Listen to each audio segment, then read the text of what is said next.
This is 12th Man Up. Thank you for joining me. I mean, what a game this was.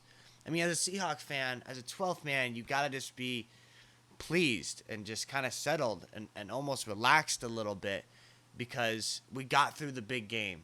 I mean, this has been a rough offseason for every Seahawks fan. We lost Russell Wilson. We lost Bobby Wagner. A lot of people wanted Pete Carroll gone, including myself, and that didn't happen. But Monday night, the Seahawks proved that we didn't just rely on Russell Wilson, that there are other things a part of this team that could be really good, and it showed up. So my initial take of the game was a lot of people are surprised. A lot of people are surprised.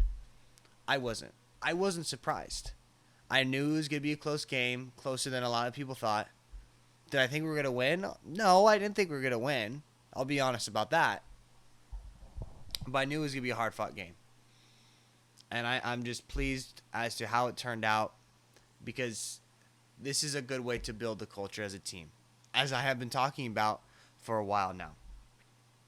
At one point or another in this game, each aspect of this team performed at a top-tier level, whether we're talking about the first half offense or the second half defense or even the special teams throughout the entire game, which performed amazing, whether we were kicking or returning.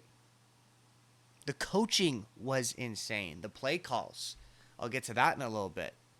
A lot of interesting play calls, unexpectedly, but in a good way. And most of all, the 12th showed up. The 12th man showed up to this game, loud and proud. Loud and proud. Now, I'm not going to sit here and act like I'm happy that we booed Russell Wilson the moment he came on the field. That's ridiculous. And what he has brought to this team is truly special, and it's something that should be applauded for. At the same time, this is the first game without Russell Wilson, and we're playing against him. He's wearing another jersey, and in the heat of the moment, obviously the 12s are gonna possibly boo. This is a hostile environment. Playing in Seattle is a hostile environment, and we made it that way for this Denver team. Every single play we were loud, and we were aggressive, and that's why I'm just so happy to be a part of this fan base. The fighting spirit of this Seahawks team is always there with or without Wilson. And that's why, it's funny because a lot of people ask me, because I was such a big Russell Wilson fan, was, David, so are you going to stay a Seahawks fan or are you going to start rooting for the Broncos now? Like, no. There's more to this team than just Wilson. And there is something different about this fan base and this team that's different than every other team. If we suck this season, we still have a strong fan base. You will hear us, whether we like how the team is running or not. It's different than the Jets. It's different than even the Giants. It's different than the Tennessee Titans. Okay, we demand more than mediocrity. And that's what we got. That's what we got. Because this was, to every other writer, this was supposed to be a blowout. Now, obviously, I'm a little late on making this video. It's Wednesday night. This game happened 2 nights ago. But I've been listening to a lot of reporters, broadcasters, whether it's Colin Coherd or Shannon and Skip on Undisputed, Stephen A. Smith, ESPN, all these different people talking about the game. All the people that said that this game was going to be a blowout. And do you know what they talked about? They weren't talking about how surprised and shocked they were that Seattle came out and they held their ground in this game and that they may even have something to prove. No, that's not what they talked about. The whole time, they were talking about the play calling of the Denver Broncos and how could they not give Wilson the chance to throw the ball on 4th and 5, which obviously is ridiculous that they didn't allow Wilson on 4th and 5, the guy they just paid $250 million to carry this game and to secure it. and they relied on their kicker to kick a 64-yard field goal. Obviously, I get that. But they're not talking about how crazy it was that we got 2 fumble recoveries on the 1-yard line, on the goal line. And even when they do mention it, they say, how could Denver fumble the ball twice? They don't say, how did Seattle get the ball out twice? See how the perspective is a little bit different there? One is, why did Denver play so bad? It's not, why? How did Seattle play so good? So there's always an excuse and always a reason. And that's going to lead on into, I think, even this next game, which I'll talk about later on. But I'm going to get into this game a little bit more. But it is quite interesting how people are talking about this Seahawks-Broncos game. Because they're not talking about how well the Seahawks did. You know, their excuse is, well, you know, Geno Smith, yeah, he had a good first half. But that second half, he didn't score any points. Yeah, well, the Broncos only scored 3 points that second half, too. And they went to the red zone multiple times. Fumbled the ball twice on the goal line. So what does that say about the Denver Broncos? You're going to criticize the Seahawks offense for not scoring in that second half? Why don't you criticize the Denver offense for only scoring 3 points and blowing it every time they went into the red zone? Having multiple chances, including Russell Wilson. He had multiple chances to throw the ball in. And obviously our defense came and showed up. But they're not going to talk about that. They're going to talk about how poor of a decision the Broncos made and how many flags they did and how basically they handed this game to us. No, we fought for this game. We fought for this game with everything we had. And if being a Seahawk fan means not getting the credit we deserve, even when we deserve them, so be it, because I love this team. Monday night was a good way to reaffirm my love for this football team. So let's get into this game. We had a very good scripted offense in that first half. Geno, who, you know, in the past couple preseason games, kind of looked uncomfortable in the pocket and would almost panic sometimes as it would collapse, actually looked a little more relaxed, looked a little bit more comfortable because that touchdown he threw to Disley, I mean, the linebacker just destroyed Homer and was coming in to take him out. And he just shrugs him off and just steps up and throws a nice, easy lob to Disley. That ended up being a great touchdown for us. So it really got Geno on a roll. That first drive was important. Our offensive line, that first half especially, really held their own. And you got to give it to Charles Cross and Abraham Lucas. Remember, even though they're extremely talented guys, this is their first NFL game. They're rookies. And they played better than a rookie usually does in the NFL. We're going to get into a little bit as to the good offensive players. Lucas is one of them, but I am overall impressed. And we'll get into the second half as to how they performed. But moving on to Rashad Penny, he did okay. He did all right. He had a couple good runs. But if there was one thing that the offense did struggle with, the offensive line really struggled to create holes and create gaps for Penny to run through. They weren't pushing downhill. Now, what that did open up to was different play calling. I mean, how many times has Pete Carroll on 3rd and 2, 3rd and 4, 3rd and 3, whatever it is, he just runs the ball because that's the Pete Carroll philosophy, right? Run the ball. And we actually threw the ball a lot. I mean, this is probably what got Geno on a roll. But it wasn't that play calling that we're used to from Pete Carroll. And I think that kind of showed the chip on his shoulder. You know, he always wants to stick with his philosophy. But, I mean, you know Pete Carroll wanted to win this game more than any other game. And he went to the passing game a little bit. He didn't rely on his offensive line to allow Penny to run through. Who knows? Maybe if we had Chris Carson, he would. But it looked like Shane Waldron had a hold of this offense. And we were passing the ball well. You know we were passing the ball well. Because Geno Smith went 13 for 13 his first couple passes. So I got to give it to that offense in that first half. Very calm, very good scripted plays, hitting, spreading the ball out a lot too. We got Tyler Lockett in there, DK, Disley, of course, and then even Colby Parkinson for a touchdown. You could really tell that Geno Smith likes throwing the balls to the tight end. And good, because everyone's covering Tyler Lockett and DK Metcalf. If we could start spreading out the ball a little bit, that will be so beneficial. Now, the problem is because we weren't running the ball as much in that first half, it started to bite us in the butt a little bit in the second half. Because in the second half, we really struggled to give Penny the ball. He wasn't really going anywhere, only getting a yard, maybe two. And so, obviously, the Denver defense was able to pick up on that, and they started blitzing more. They bring in the guys to attack Geno Smith, and he didn't have much time to throw the ball. So we didn't really travel upfield as much as all. So if, going on to the next game and for the next, several games, several weeks, if we could figure out ways to get Penny the ball and just create these gaps without a holding penalty, we could be really effective because Geno can throw the ball. He can be comfortable in the pocket. And teams aren't going to blitz all the time if we're able to run the ball. So this could be really beneficial to us if we can get this figured out. There was one drive in that second half where Denver was they were just giving us the drive. There was flags against them. There was a defensive holding on Denver. And we were starting to get DK the ball a little bit. We threw a hitch to him, and he just got his arms out. And I love that play to DK. He's such a big body. Give the man the ball. And so, but then we ended up doing, right after that, we did a bubble screen pass. And as he's trying to push through a defender, what happens? He fumbles out the ball. I honestly think we were going to score at least another field goal if he didn't fumble it.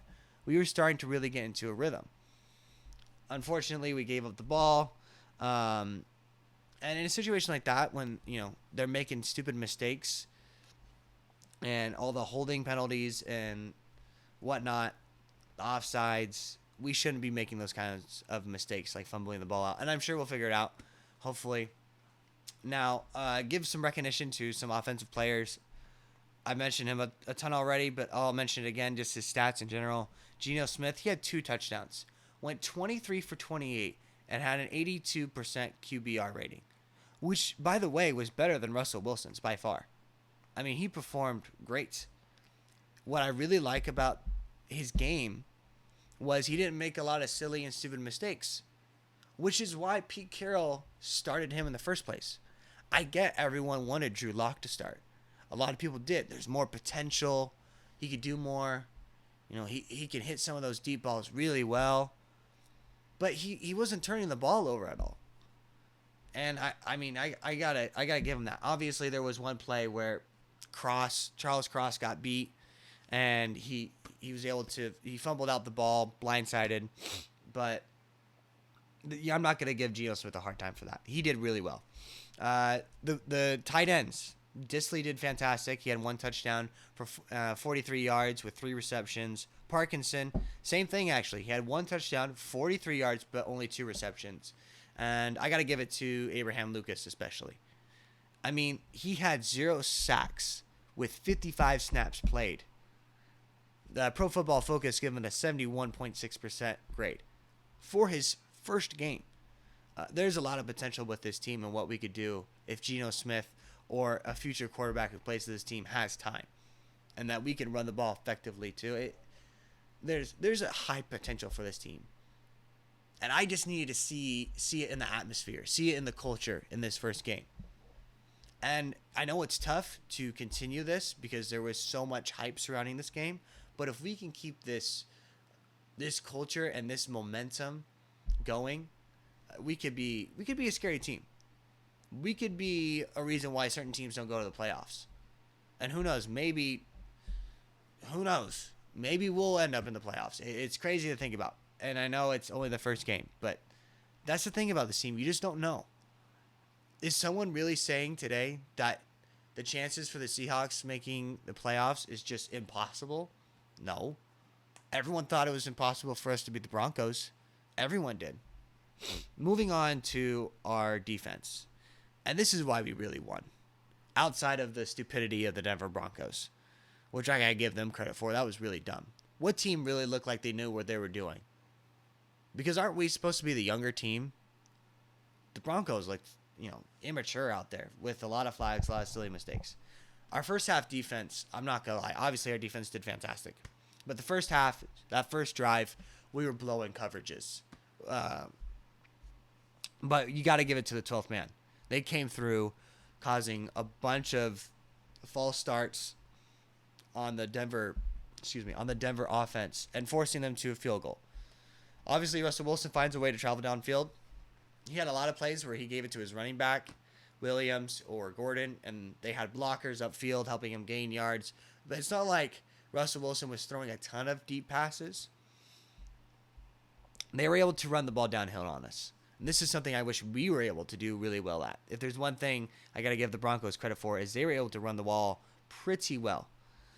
I don't have the stat of their average yards per carry, but I could tell you it was more than us. The blitzing stopped Russ a lot. So our defensive line did good, but we weren't giving Russell a ton of pressure. But whenever we would send the blitz, I mean, we were fantastic. We were getting to Russ a lot, forcing him to throw the ball. And sometimes throwing the ball into coverages that we should have intercepted the ball in. Wilson made some poor decisions in this game. You had Jamal Adams, who could have intercepted the ball, bounces off his helmet. And I don't know how Diggs missed that ball. It was dropping right in the bucket, and he missed it. And this is why you play defense, Diggs. Unbelievable. But you got to give it to Cody Barton. I mean, Bobby Wagner's gone. And Cody Barton had, 10 tackles?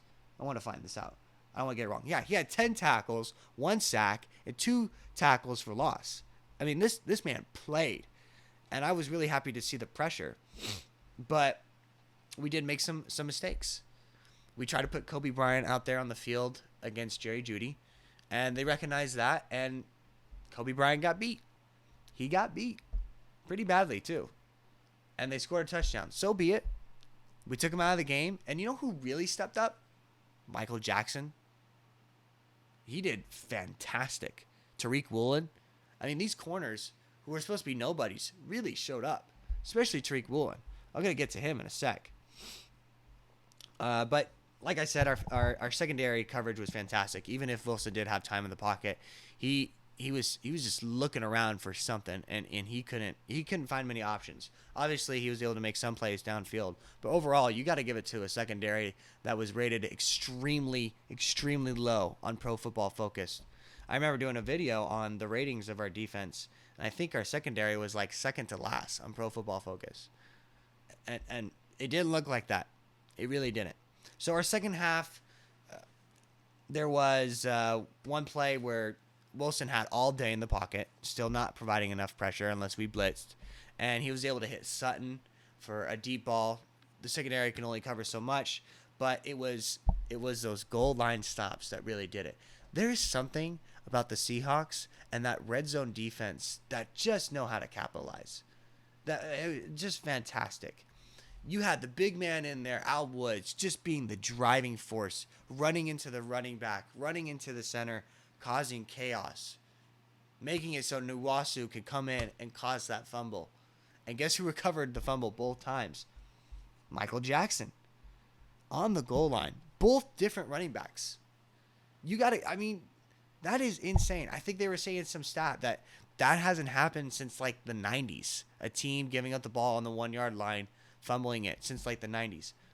And this is what frustrates me about all these news reporters is how they talk about the events like this, how they go about framing these certain situations. Obviously, they'll give some small credit, like, oh, the Seattle defense showed up, but they're not saying like, damn, they stopped them twice on the goal line. That's some Seattle defense. That's insane. They're saying, how could Denver fumble the ball? How can they fumble it twice? You got to hold on to that ball. Maybe we just made a good play. And maybe two things can be true at once. But this has been happening a lot, where all of a sudden teams get into the red zone and they struggle against us. So our defense was fired up. And we held them to only 3 points in that second half. Everyone's going to give Geno Smith a hard time, but they only had 3 points in that second half. So give some defensive players some recognition. Jordan Brooks, he had 12 tackles, so he really stepped up, played good. Like I mentioned, Nuwasu, he had 3 solo tackles, he had 1 sack, and he had a forced fumble. Cody Barton, like I mentioned, he had the 10 tackles, 1 sack, and 2 tackles for loss. Michael Jackson, he He had 4 tackles. He had 2 fumble recoveries. And he had 1 tackle for loss as well. Tariq Woolen, he had 3 targets and 0 catches allowed. Now, obviously, he had that pass interference, which is why he allowed a 39.6 passer rating. But you got to give it to someone who wasn't even in a starting position. Going into, the preseason games, he wasn't supposed to be a starter, but he's really proven himself. Now, this overall was just a hard game fought. It was a hard-fought game. And that's something as a 12th man you got to be proud of. Now, obviously, we need to get that run game going as best as we can, and so we could be effective in all cylinders. And, it changes week by week. All we know, we can run the ball really well next week, but our passing will struggle. I highly doubt Geno Smith will be perfect next week. But if we could somehow keep this rhythm going, it would be truly special. Another thing to work on is our defensive line. If we're not blitzing, the quarterback has a little bit too much time, in my opinion. I think stopping the run is also something we could do better on. There's always things we could do better on. Now, as a 12th man, you just got to take it in. We got to take this moment in. Because like I said in the beginning of this, is we've had a tough off season. It's been tough for us. I mean, a lot of people, a lot of fan bases are just laughing at us because we're saying we're not going to be successful. So take in the moment because we're leading the NFC West right now. And this is going to be a fun season, win or lose. I think it'll be a fun season because there's a certain energy within this team. Now, next Sunday, we travel to San Francisco to play, obviously, the 49ers at 105. And you know what? This is what drives me crazy. ESPN is giving us a 26% chance of winning this game. Did anyone watch the Niners play the Bears? I'm going to get into a preview of this game either on Friday or Saturday. But Trey Lance didn't have a better QBR than Geno Smith at all. I get it. It was raining. But based off of how each team played in week 1, I'm not saying, we need to have the advantage. We're still traveling to San Francisco. But a 26% chance? I mean, you know what? They're going to be doubting us all season. Okay? Let's embrace it. Let's just, you know what? Screw it. We're going to prove you all wrong.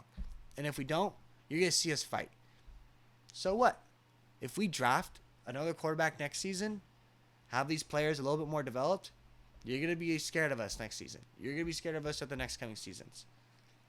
But Pete Carroll really impressed me. He really did. His play calling was different for once. He surprised us. He surprised me. If we could keep this going, that would be great. Like I said, I'll have a preview for the 49ers Seahawks game either on Friday or Saturday. But take it all in, 12th man fan base. This is going to be a fun season, and it was a great first week. So other than that, I'll see you guys later. And Seahawk Nation, let's fly.